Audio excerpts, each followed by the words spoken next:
मेरे शियों में मेरी नुसरत और मददगारी करने वाला कोई एक भी नहीं था। अली को शहीद करने वाला यही, हसन को जहर देकर मारने वाले यही। कि करबला में सहाबा की औलादें क्या मुलव्वस थी और उम्र 7 से मुतल्लिक अहले सुन्नत की क्या राय है? अहले सुन्नत से बुरा ही समझते हैं जो ये साद इब्न अबी वक़ास अशरा मुबशरा में से और नबी इस्लाम के लाडले तरीन सहाबा में से, लेकिन उनका बेटा जो है वो मरदूद निकला आगे से। तो हज़रत नूह अलैहिस्सलाम का बेटा अगर काफिर निकल सकता है तो साद इब्न अबी वक़ास का बेटा अगर बागी निकला है तो कोई इतनी बड़ी बात नहीं, उसमें साद इब्न अबी वक़ास का तो कोई कसूर नहीं, वो तो ख़ुद उससे चालू थे।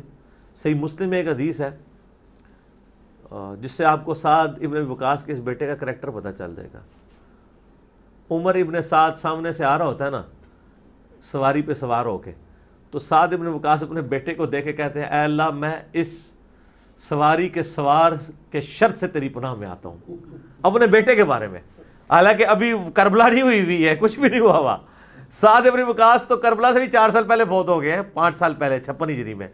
और वो कहते हैं अल्लाह ये जो ऊँट या घोड़सवार आ रहा है, इस सवार से मैं, इसके शर से मैं तेरी पनाह में आता हूँ। यहाँ हदीस ख़त्म नहीं होती सही मुस्लिम की। वो उतर के आता है, कहता है अब्बा जी देखें सारे लोग हुकूमत में ओहदे ले रहे हैं, आप भी कोई ओहदा लें, कोई हम सानू भी को खाओ पियाओ नाल।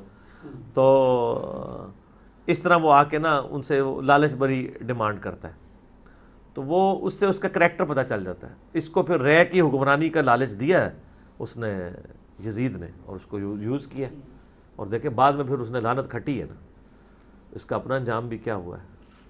बाप देख लें वो शख्सियत है कि जिसको सुन्नी शिया दोनों इज़्ज़त की निगाह से देखते हैं, और बेटा देख ले फिर किस किस्म का निकला। और दूसरी तरफ आप देख ले अबू जहल, बाप क्या था, बेटा इकरमा इब्न अबी जहल जंग यरमुक में शहीद हुए हैं, ठीक है, इस्लाम कबूल किया है, चंद ही साल के अंदर शहादत का रुतबा भी हासिल कर लिया। बाप उम्मत का फ़िरौन है और बेटा सहाबी है। ज़ालिका फ़ज़्लुल्लाहि युतीहि मन यशा। ठीक हो गया।